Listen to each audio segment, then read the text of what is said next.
Sangshana Agartalani Secretariat Habanaga Haste Hapangni Juda Juda Shamong Homoktai Gatal Sepuk Tanga Nai Jakmanoti Haste Hapangni Gok Chamongno Shai Khanarika Monti Shabani Khokphang Monti Shushanto Chaudhuri cabinet meeting সম্পন্ন হয়েছে এবং যে গুরুত্বপূর্ণ সিদ্ধান্তগুলো গ্রহণ করা হয়েছে তা আপনাদের মাধ্যমে আমরা অবগত করতে চাইছি রাজ্যের জনগণকে। Approval for filling up of 185 posts of junior operator pump Group C in the Public Works Department Water Resource. পূর্ত দপ্তরের ওয়াটার রিসোর্সের অধীনে 185 নাম্বার জুনিয়র পাম্প অপারেটর নিয়োগ করা হবে। আজকের ক্যাবিনেট মিটিং এটা সিদ্ধান্ত গ্রহণ করা হয়েছে এবং এই যে পাম্প অপারেটর নিয়োগ হবে সম্পূর্ণ জিআরবিটি করবে। আজকের ক্যাবিনেট মিটিং এ সেই সিদ্ধান্ত গ্রহণ করা হয়েছে। তাদের যে কোয়ালিফিকেশন তা মাধ্যমিক পাস এবং আইটিআই যে শিক্ষাগত যোগ্যতা বিভিন্ন বিভাগে সেটা প্রযোজ্য হবে। মাননীয় মুখ্যমন্ত্রীর পৌরোহিত্যে এই ক্যাবিনেট মিটিং এ আজকে সেই সিদ্ধান্ত গ্রহণ করা হচ্ছে। Madhyamik or its equivalent examination passed from any recognized board, institution with certificate from ITI on fitter, motor mechanics, diesel mechanics, welder, electrician trade. বিভিন্ন ট্রেডে আইটিআই সার্টিফিকেট থাকতে হবে, পাশাপাশি মাধ্যমিক পাশের সার্টিফিকেট থাকতে হবে রিকগনাইজড বোর্ড থেকে। এবং এই পরীক্ষা জিআরবিটির মাধ্যমে সম্পন্ন হবে। 185 post pump junior pump operator আজকের ক্যাবিনেট মিটিং এ এটা সিদ্ধান্ত গ্রহণ করা হয়েছে। আমাদের আরেকটি গুরুত্বপূর্ণ সিদ্ধান্ত সাংবাদিক বন্ধুরা, direct recruitment of 57 vacant faculty post, এর মধ্যে 17টা প্রফেসর, 20 জন অ্যাসোসিয়েট প্রফেসর এবং 20 জন assistant professor Animal Resource Development Department regular pay বেসিসে ভেটেরিনারি যে সায়েন্স কলেজ রয়েছে আমাদের আরকে নগরে সেখানে রিক্রুটমেন্ট করা হবে। টিপিএসসি এর মাধ্যমে রিক্রুটমেন্ট করা হবে। 57 জন ফ্যাকাল্টি, অ্যাসিস্ট্যান্ট প্রফেসর 20 জন, অ্যাসোসিয়েট প্রফেসর 20 জন এবং 17 জন প্রফেসর। এই 57 জন ভ্যাকেন্ট পোস্ট নিয়োগ করা হবে টিপিএসসি মাধ্যমে। আজকে ক্যাবিনেট বৈঠকে এটা সিদ্ধান্ত গ্রহণ করা হয়েছে। চাকরির ক্ষেত্রে আরেকটা গুরুত্বপূর্ণ সিদ্ধান্ত, proposal for filling up of 310 নং post of Tripura Engineering Service Grade 5 and Tripura Engineering Service Grade 5A and Grade 5B Junior Engineer Civil, Mechanical and Electrical under Public Works Department Government of Tripura। PWD দপ্তরের অধীনে total 310 খানা post junior engineer নিয়োগ করা হবে। তার মধ্যে Tripura engineering service grade 5A category এবং Tripura engineering service grade 5B category. যেটা A ক্যাটাগরি জুনিয়র ইঞ্জিনিয়ার, তার শিক্ষাগত যোগ্যতা হচ্ছে ডিগ্রি মানে বিটেক, আর যেটা গ্রেড 5B জুনিয়র ইঞ্জিনিয়ার তার শিক্ষাগত যোগ্যতা হচ্ছে ডিপ্লোমা। 310 খানা পোস্ট, এর মধ্যে ডিগ্রি সহযোগে সিভিল 169 জন, মেকানিক্যাল 8 জন এবং ইলেকট্রিক্যাল 18 জন। টোটাল 195টা পোস্ট। ডিগ্রি যারা ইঞ্জিনিয়ার হোল্ডার রয়েছে, ইঞ্জিনিয়ারিং এর ডিগ্রি হোল্ডার, টোটাল 195টা পোস্ট, তাদের হবে জুনিয়র ইঞ্জিনিয়ার গ্রেড এ। আর যারা ডিপ্লোমা ইঞ্জিনিয়ার তাদের হবে সিভিলের 104, মেকানিক্যালের 5 এবং ইলেকট্রিক্যালের 6, টোটাল 115 জন। তারা হবে, তাদেরকেও জুনিয়র ইঞ্জিনিয়ার হিসেবে নিয়োগ করা হবে, কিন্তু তারা হবে গ্রেড বি। অর্থাৎ যাদের ডিগ্রি রয়েছে তারা হবে জুনিয়র ইঞ্জিনিয়ার গ্রেড 5A, আর যাদের ডিপ্লোমা রয়েছে তাদের বলা হবে junior engineer grade 5B। Total post 310 খানা টিপিএসসি এর মাধ্যমে নিয়োগ করা হবে। আজকের ক্যাবিনেট বৈঠকে এই সিদ্ধান্ত গ্রহণ করা হয়েছে। সাংবাদিক বন্ধুরা, আপনারা জানেন আমাদের রাজ্যে মেয়ে অস্মিতা দে, শ্রীমতী অস্মিতা দে ইতিমধ্যে ভারতবর্ষের গর্ব হিসেবে নিজেকে প্রতিষ্ঠিত করেছে। কমনওয়েলথ গেমসে গ্লাসগোতে স্বর্ণপদক জিতে জুডোতে, এবং আজকে সে ত্রিপুরাতে রয়েছে। রাজ্য সরকার 2.5 ঘন্টা জায়গা প্রদানের সিদ্ধান্ত সেটা গ্রহণ করেছে শ্রীমতী অস্মিতা দেকে, এবং তার যে premium proposal for waiving of allotment premium amounting to 33,50,239 for allotment of land measuring 0.0500 acres at Mouja, Agartala, sheet number 12 under Shodor subdivision in favor of Srimati Oshmita De, gold medalist in judo at the Commonwealth Games 2026 held at Glasgow for homestead purpose. ঘর নির্মাণ করার জন্য 2.5 ঘন্টার মতো জায়গা তাকে প্রদান করা হয়েছে। এই যে মৌজা শীট নাম্বার আমি বললাম, অভিনবস্থিত কোন একটি জায়গা, এবং তার যে প্রিমিয়াম, যেহেতু অ্যালটমেন্ট, তার যে প্রিমিয়াম 33,50,239 টাকা, সেটা মুকুব করা হয়েছে। আজকের ক্যাবিনেট বৈঠকে এটা সিদ্ধান্ত গ্রহণ করা হয়েছে মাননীয় মুখ্যমন্ত্রীর পৌরোহিত্যে।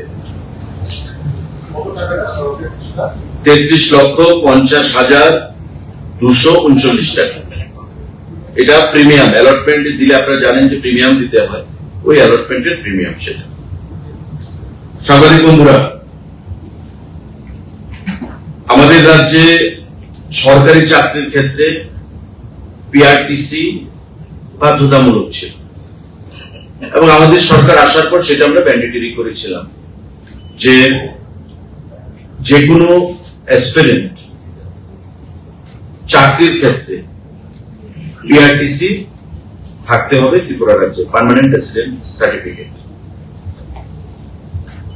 এরপর নিয়ে দিল্লির একজন বাসিন্দা ত্রিপুরা হাইকোর্টে মামলা করেছিল, এবং ত্রিপুরা হাইকোর্ট বলেছে যে এটা ভারতবর্ষের সংবিধানের আর্টিকেল 16(3) কে হিট করছে, কন্ট্রাডিক্ট করছে। সুতরাং রাজ্য সরকারকে সেটাকে রিভিউ করার জন্য নির্দেশ পাঠায় মাননীয় হাইকোর্ট। আজকের ক্যাবিনেট মিটিং এ পিআরটিসি যে direct recruitment under administrative control of government of Tripura, এটা ক্যান্সেলেশনের জন্য সিদ্ধান্ত হয়েছে। কিন্তু পাশাপাশি রিক্রুটমেন্ট রুলসে রাজ্যের যেটা পিআরটিসি বাধ্যতামূলক ছিল, এখন তার পরিবর্তে বাধ্যতামূলক করা হয়েছে the candidate must have completed regular schooling for at least 5 years in between class 1 to class 12 from a schools located in the state of Tripura. অর্থাৎ 5 বছর কন্টিনিউয়াস সে পড়াশোনা করেছে ত্রিপুরা রাজ্যে, স্কুলিং, যে কোনো স্কুলে, তাকে বিবেচিত করা হবে যারা চাকরিজীবী বা চাকরি চায়, যারা জব সিকার, যারা ত্রিপুরা রাজ্যে সরকারি চাকরি পেতে চায়, তারা ত্রিপুরা রাজ্যে যে কোনো স্কুলে ক্লাস 1 থেকে ক্লাস 12 পর্যন্ত 5 বছর অ্যাটলিস্ট পড়াশোনা করতে হবে, then you will be eligible to take part in the interview process. আগে যেটা ছিল পিআরটিসি, সেটাকে ক্যান্সেল করে এই ক্লজ এখানে ঢুকানো হয়েছে। আজকের ক্যাবিনেট মিটিং এ সেটা সিদ্ধান্ত গ্রহণ করা হয়েছে, কারণ আগের যে প্রভিশনটা, it was contradicting directly the article 16 of Indian constitution. সাংবাদিক বন্ধুরা, আমাদের আজকের ক্যাবিনেট বৈঠকে আরো নতুন 4টে ফায়ার স্টেশন, বক্সনগর, মনোবঙ্কুল, গঙ্গানগর এবং গর্জি, 4টি স্থানে ফায়ার সার্ভিস ডিপার্টমেন্টের অধীনে নতুন 4টে ফায়ার স্টেশন স্থাপনের সিদ্ধান্ত গ্রহণ করা হয়েছে। পাশাপাশি আমাদের জেনারেল অ্যাডমিনিস্ট্রেশন পলিটিক্যাল ডিপার্টমেন্ট, আপনারা জানেন যে যারা এক্স সার্ভিসম্যান, সেনাবাহিনীতে চাকরি করতো, তাদের যে ফ্যামিলি, তাদেরকে রাজ্য সরকারের তরফ থেকে কিছু গ্রান্ট দেওয়া হয়। সেই গ্রান্টের যে অ্যামাউন্ট, সেটা বৃদ্ধি করা হচ্ছে। যেমন এখানে সাবজেক্টে বলা হয়েছে enhancement of various grants under Tripura amalgamated special fund for reconstruction and rehabilitation of ex serviceman issuation of notification দেওয়া। আমাদের বিভিন্ন ক্ষেত্রে সৈনিক বোর্ড এবং রাজ্য সরকার এক্স সার্ভিসম্যানদের ফ্যামিলির জন্য বিভিন্ন সুযোগ সুবিধা বা কিছু গ্রান্ট তারা প্রদান করে আসছে, এবং কিছু জিনিস যেমন মেইনটেনেন্স এন্ড আপকিপ অফ সৈনিক rest house one time grant 20 lakh টাকা প্রদান করা হচ্ছে, যেটা জিবির আশেপাশে রয়েছে সৈনিক রেস্ট হাউস, সেটাকে রিনোভেশন বা রিস্ট্রাকচারিং করা হবে, 20 লক্ষ টাকা দেওয়া হচ্ছে। এটা ওয়ান টাইম নতুন স্কিম, ওয়ান টাইম গ্রান্ট দেওয়া হচ্ছে। Financial assistance to lanceman Uday Deb Barma, one time grant 4 lakh টাকা প্রদান করা হচ্ছে। আমাদের emergency relief fund for ex serviceman and their dependents, আগে ছিল 5,000 টাকা, এখন এটাকে 50,000 টাকা করার সিদ্ধান্ত গ্রহণ করা হয়েছে। Scholarship stipend for class 1 two class 12, যারা এক্স সার্ভিসম্যান ফ্যামিলি, 3,000 টাকা ছিল, সেটাকে 7,000 টাকা করা হয়েছে। ডিগ্রি ডিপ্লোমা কোর্স পড়াশোনার জন্য 6,000 টাকা ছিল, 12,000 টাকা করা হয়েছে। মেরিটোরিয়াস স্কলারশিপ 9,000 টাকা থেকে 14,000 টাকা করা হয়েছে। Monthly maintenance allowance to the wife's 12,000 ছিল, সেটা 15,000 করা হয়েছে।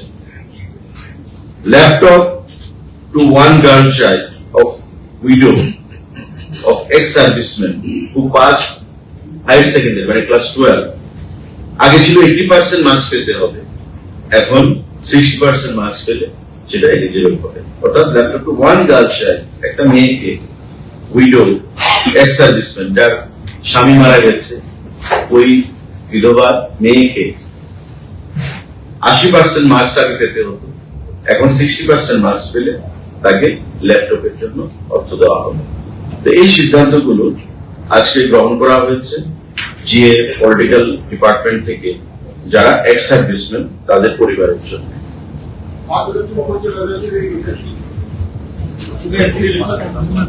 এটা হচ্ছে emergency relief fund for ex serviceman and their ডিপেন্ডেন্টস।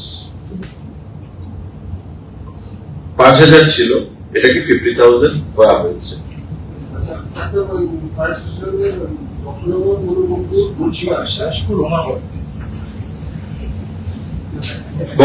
Boxanagar, Manubankul, Ganganagar and Gorji.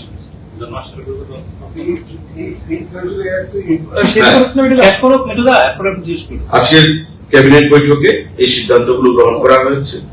সাংবাদিক বন্ধুদের যদি কোনো প্রশ্ন থাকে আপনারা সেটা করতে পারেন।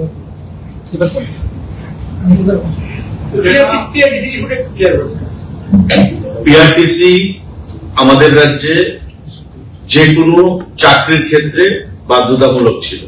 পার্মানেন্ট রেসিডেন্ট সার্টিফিকেট ত্রিপুরা রাজ্যের ছাত্র ছাত্রীরা, ত্রিপুরা রাজ্যের যুবকদেরকে সুবিধা দেওয়ার জন্য। কিছুদিন আগে দিল্লির কোন এক বাসিন্দা হাইকোর্টে মামলা করে যেটা আর্টিকেল 16 ভারতবর্ষের সংবিধানে সে আর্টিকেল 63 কে হিট করছে বা কন্ট্রাডিক্ট করছে। তো স্বাভাবিকভাবেই ত্রিপুরা হাইকোর্ট রাজ্য সরকারকে সেই বিষয়টা খতিয়ে দেখার জন্য নির্দেশ প্রদান করে এবং ত্রিপুরা হাইকোর্টের এই নির্দেশ আসার পর সেটা পিআরটিসির যে বাধ্যতামূলক বিষয়টা ছিল সেটাকে ক্যান্সেল করা হয়েছে। কিন্তু পাশাপাশি এখন থেকে যে কোনো সরকারি চাকরির ক্ষেত্রে যারা অ্যাপ্লাই করবে তাদের অন্তত ত্রিপুরা রাজ্যের ক্লাস 1 থেকে 12 এর মধ্যে 5 বছর পড়াশোনা করতে হবে এক নাগারে। এটা 1 থেকে 5 হতে পারে, এটা 5 থেকে 10 হতে পারে, এটা 5 বছর অন্তত কিউমুলেটিভ 5 বছর পড়াশোনা করতে হবে। এটা বাধ্যতামূলক করা হয়েছে, পিআরটিসি ক্যান্সেল করা হয়েছে। কিন্তু যারা প্রতিযোগিতামূলক পরীক্ষায় অংশ নিতে চায় ত্রিপুরা রাজ্যে চাকরির জন্য, তাদের ত্রিপুরা রাজ্যে 5 বছর পড়াশোনা করতে হবে। স্কুল সার্টিফিকেট এখন ত্রিপুরা রাজ্যে যে কোনো স্কুলে যদি পড়াশোনা করে তো নিশ্চয়ই বোর্ডের বা স্কুলের কাছে সেই রেকর্ড থাকবে। এখন মাধ্যমিক পাস ত্রিপুরা থেকে করবে, তো মাধ্যমিক পাস করলে সে বোর্ডের থেকে সার্টিফিকেট থাকবে, বা তার আগে 5 বছর তো তার পড়াশোনা করতে হবে যে কোনো স্কুলে যদি পড়াশোনা করে তবে স্কুলের কাছে থাকবে বা ডিস্ট্রিক্ট অথরিটির কাছে সেটা থাকবে, তো তার ভিত্তিতে তাকে অ্যাপ্লাই করতে হবে। স্কুল সার্টিফিকেট 5 বছর পড়াশোনা, কন্টিনিউয়াস 5 বছর পড়াশোনা। Continuously at a stress, or it may be a break also within class 12. No, it was at a stress. At a stress. It is at a stress. আচ্ছা, কালকে একটা চিঠি পাঠিয়েছিলেন বিমান কমা এবং ভাড়া বাড়া সংক্রান্ত ইস্যুতে, কোনো রিপ্লাই কি এসছে বা এটার আপডেট কি আছে? না, এটা মাননীয় মুখ্যমন্ত্রীও আজকে সাংবাদিকদের প্রশ্নের জবাবে যে কোনো একটা অনুষ্ঠানে বলছিলেন, উনিও সেটা দেখছেন। আমিও কেন্দ্রীয় সিভিল এভিয়েশন মিনিস্টারকে চিঠি পাঠিয়েছি এবং আমি ব্যক্তিগতভাবে গিয়ে ওনার সঙ্গে কথা বলবো। সেই বিষয়টা আমাদের আসলে এয়ারলাইন যে সার্ভিস প্রোভাইডার, যারা সার্ভিস প্রোভাইড করে আমাদেরকে, তারা ডিকন্ট্রোল রাজ্য কেন্দ্রীয় সরকারের ডাইরেক্ট অধীনে নেই। আর আমাদের রাজ্য সরকারের তো তাদের সাথে কোনো লিঙ্কেজই থাকে না। কিন্তু অনেকের ধারণা যে রাজ্যের পরিবহন দপ্তরের অধীনে হয়তো সিভিল এভিয়েশন বা রেল এই জিনিসগুলো, কিন্তু সেটা সঠিক নয়। তাই আমরা রিকোয়েস্ট করতে পারি, আমরা দাবি জানাতে পারি যে জিনিসটা আমরা এবং মাননীয় মুখ্যমন্ত্রীও সেটা করেছে। কিন্তু দেখা যাবে আমরা যখন কথা বলবো, মাননীয় মুখ্যমন্ত্রী কথা বলবে, আগামী দিনে আমরা চেষ্টা করবো যাতে এয়ারলাইনের সংখ্যা না কমানো। So what are the reason behind it? মানে we often find that প্রচন্ড ভিড় থাকে in this route particularly, এবং infrastructure is, what is the reason? And there is also a subsidy in the fuel also. It is best known to the companies only, because these all are profit earning companies. They must look for earning profit only. They are bent upon profit only, earning profit. So we can take up the matter with the authorities, which we have done earlier also, and our honorable Chief Minister has also been kind enough to take up the matter with Union Civil Aviation Minister on several occasions. And I myself have also written a letter to the Honorable Civil Aviation Minister yesterday, but the response is still awaited. Let's see, and our effort will be always to maintain the status quo. উড়ান প্রকল্পটি আছে না বাকি উড়ান প্রকল্প রয়েছে, উড়ান প্রকল্প পাচ্ছে রাজ্যবাসী। উড়ান প্রকল্পের অধীনে দেখুন, উড়ান প্রকল্প একটা, কিন্তু প্রকল্পকে ইমপ্লিমেন্ট করতে গেলে উড়ানের মধ্যে তো টেন্ডার বেসিস। এখন যে এজেন্সিকে, এয়ারলাইন কোম্পানিকে দায়িত্ব দেওয়া হবে, সেই এয়ারলাইন কোম্পানি নিজের প্রফিটটার কথা চিন্তা করে তারা বিমান চলাচল করবে। এখন ওই সমস্ত কোম্পানিগুলো যদি না আসে, রাজ্য সরকার বা কেন্দ্রীয় সরকার কিছু করতে পারবে। যেমন আমি কৈলাসহর এয়ারপোর্টের কথাই বলছি, এটা নিয়ে আগেও আলোচনা হয়েছে। রাজ্য সরকার আন্তরিক এই বিষয়টা নিয়ে, মাননীয় মুখ্যমন্ত্রী আন্তরিক, মিটিংও করেছেন, আমিও করেছি, দিল্লি থেকে প্রতিনিধি দল এসেছে।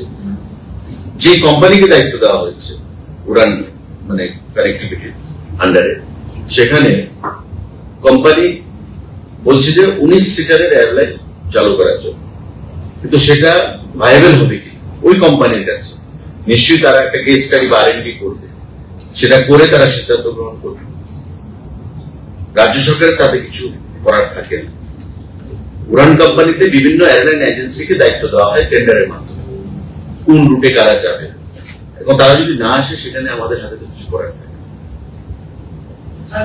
রাজ্যে দেখা যাচ্ছে বিভিন্ন স্কুলের ভিতরে শিক্ষক সংকট রয়েছে, কিন্তু এরপরে বেকাররা রাস্তায় আন্দোলন করছে, উত্তীর্ণ যারা আছে সেই বিষয়ে এবং বিভিন্ন দপ্তরে কিছু নিয়োগ আনা হয়েছে অনেকদিন আগে, সেগুলো ছাড়া হচ্ছে না।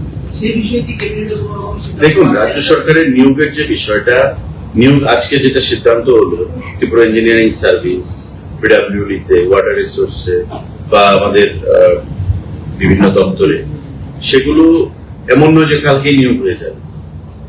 একটা করবে জিআরবি, একটা করবে টিপিএস। এই যে প্রক্রিয়াটা, এটা একটা প্রক্রিয়া, ইটস এ প্রসেস, এবং এই প্রসেসটা কমপ্লিট করতে একটা বিশাল সময় লাগে ট্রান্সপারেন্সি মেনটেন করে। যখন নিয়োগ সিদ্ধান্ত হয়েছে, যখন নিয়োগ প্রক্রিয়ার প্রসেস শুরু হয়েছে, এটা শেষ হবে, তার একটা টাইম লিমিট থাকে, ওই টাইমের মধ্যে সেটা শেষ হবে। মাঝখানে বিভিন্ন আইনি জটিলতা তৈরি হয়, কেস হচ্ছে, তো সেই আইনি জটিলতাগুলো পেরিয়ে দপ্তরকে বা সরকারকে সিদ্ধান্ত গ্রহণ করতে হয়। এই জিনিসগুলো দপ্তরের মাননীয় মুখ্যমন্ত্রীর বা দপ্তরের যে মন্ত্রীরা রয়েছেন তাদের নজরে রয়েছে, এবং আগামী দিনে সঠিক সময়ে এই রিক্রুটমেন্ট গুলো, প্রসেস গুলো সম্পন্ন হবে। আচ্ছা, একটা জিনিস, আমাদের গত 15 দিন যাবত রেল লাইন বন্ধ, গুডস ট্রেনের রোডও বন্ধ, অপেক্ষার বিষয় আছে না, চিফ সেক্রেটারি এগুলো প্রসেস দ্রুত করার জন্য রেলওয়ের, আপনি জানেন যে প্রবল বর্ষণ চলছে, এবং বর্ষণের ফলে নর্থ ইস্টের আমাদের আসাম আগরতলার যে লাইন বিভিন্ন সময় ডিরেলমেন্ট হয়, ডিসরাপশন হয়, সেগুলো আমরা এনএফএর সাথে কথা বলেছি, কিন্তু এখন পর্যন্ত সিরিয়াসনেস যে বিষয়টা সিরিয়াস নয়। নতুবা আমাদের পেট্রোলের ট্যাঙ্কার কি করে আসছে, গাড়িগুলো কি করে আসছে, আমাদের পেট্রোলে তো কোনো ক্রাইসিস নেই, বা আমাদের নিত্য প্রয়োজনীয় দ্রব্য সামগ্রী এমন না যে আটকে রয়েছে, ক্রাইসিস রয়েছে। তো সিরিয়াস ততটুকু নয়, তবে কিছু ডিসরাপশন রয়েছে। এনএফ রেলওয়ে থেকে আমরা আলোচনা করেছি, সেগুলো দ্বারা শারীরিক কাজ, যুদ্ধগুলির তৎপরতায় শারীরিক কাজ চলছে। স্যার, যেটা পিআরটিসি বাধ্যতামূলক নয়, যেটা স্কুলের স্যার, এটা কবে থেকে লাগু হবে স্যার? ইমিডিয়েট নেক্সট যত প্রসপেক্টিভ যে রিক্রুটমেন্ট গুলো হয়ে গেছে সেগুলো হয়ে গেছে ইমিডিয়েটলি। এখন থেকে, যেমন আজকে আমরা অনেকগুলো চাকরির ঘোষণা দিলাম, এখান থেকে এগুলো চালু হবে। প্রসপেক্টিভ মানে হ্যান্সফোর্থ, এখন থেকে যা নিয়োগ হবে এই নতুন আইনে বা নতুন সিদ্ধান্তে নিয়োগ হবে। স্যার, ইদানিং আপনি যেটা ক্যাবিনেটে জিআরবিটির ক্ষেত্রে অনেকগুলো সিদ্ধান্ত হচ্ছে, বেশ বিগত ধরেন 4-5 যেগুলি ক্যাবিনেট বেশ কয়েকটি জিআরবিটি যে ওয়ান প্রসেসটা সেগুলো এখনো কমপ্লিট হয়নি। তো কবে নাগাদ জিআরবিটি টুটা আবার হবে? কারণ 1 বছর পর পর সেগুলি চাকরিগুলি মানে যেগুলি আপনারা ডিসিশন নেন সেগুলো অবরুদ্ধ হয়ে যায়, পরবর্তী সময় আপনাদের আবার ক্যাবিনেট ডিসিশন নিতে হবে। তো অনেকগুলি ক্ষেত্রে এরকম অনেকগুলি ডিসিশন রয়েছে যেগুলো 1 বছর হয়ে গেছে। GRBT is a board, is a recruitment board, তার একটা পরিকাঠামো রয়েছে। জিআরবিটি, আপনি সঠিক বলেছেন, এবং এই বিষয় নিয়ে আমাদের ক্যাবিনেটে মাননীয় মুখ্যমন্ত্রী পৌরোহিত্যে, মুখ্য সচিবের উপস্থিতিতে, মন্ত্রীদের উপস্থিতিতে আমাদের আলোচনা হয়েছে জিআরবিটিকে আরো স্ট্রেংথেন করার জন্য, এবং সরকার জিআরবিটিকে আরো স্ট্রেংথেন করবে আগামী দিনে, যাতে যেই প্রসেসটা শুরু হয়েছে সেটা সময়ে বা সময়ের আগে যেন সম্পন্ন করা যায়। জিআরবিটি এমন নয় যে আজকে আমরা 100টা বা 200টা রিক্রুটমেন্টের জন্য আমরা রিকুইজিশন পাঠালাম সরকারের তরফ থেকে, জিআরবিটি কালকে থেকে এটা প্রসেস শুরু করে দেবে। জিআরবিটি একসঙ্গে 2-4-5 হাজার যখন একুমুলেশন হবে, একসঙ্গে তাদের কাছে জমা করবে রিকুইজিশন, তখন জিআরবিটি রিক্রুটমেন্টের জন্য অ্যাডভার্টাইজমেন্ট করবে। তো এটা করতে গিয়ে ফিনান্সের অ্যাপ্রুভাল নিয়ে, জিএপিডির অ্যাপ্রুভাল নিয়ে, ক্যাবিনেট করে, আপনার প্রসেস করে যখন দপ্তর থেকে পাঠানো হবে, একটার পর একটা দপ্তর জিআরবিটি কে পাঠাবে। তো GRBT has to wait up to certain period of time for accumulation of a good number of candidates. তারপর তারা অ্যাডভার্টাইজমেন্টে যাবে। 100, 200, 300, 400 জন্য জিআরবিটি রিক্রুটমেন্ট করবে। নোটিফিকেশনের পরে তো বলতে নির্দিষ্ট সময়ে নিয়োগ না হলে পুলিশ হয়ে যায়, নির্দিষ্ট সময়ে না, এগুলো যেমন আজকে একটা ক্যাবিনেট, আমি আপনাকে বলি, ফায়ার সার্ভিসের ফায়ারম্যান এবং ড্রাইভার রিক্রুটমেন্টের সেখানে একটা ফাইল এসেছিল, মানে প্রপোজাল কি, recreation and filling up of 339টা পোস্ট। আমার ইনিশিয়াল ধারণা ছিল এটা হয়তো নতুন হবে, কিন্তু আমার একটু কনফিউশন ছিল আমি যখন স্পেশাল সেক্রেটারি ফায়ার সার্ভিস, কেউ যখন ফোন করে আমি জানলাম, এবং নোটটা যখন আমি পুরা ডিপার্টমেন্টের, ধরুন একটা বড় নোট ভলিউম থাকে, আমি মোটামুটি যখন পুরোটা করলাম, তখন দেখলাম যে এটা যেটা 2022-23 সালে যেটা রিক্রুটমেন্ট প্রসেস শুরু হয়েছিল, সেটারটা এটা অলরেডি পোস্ট ল্যাপস হয়ে গেছে।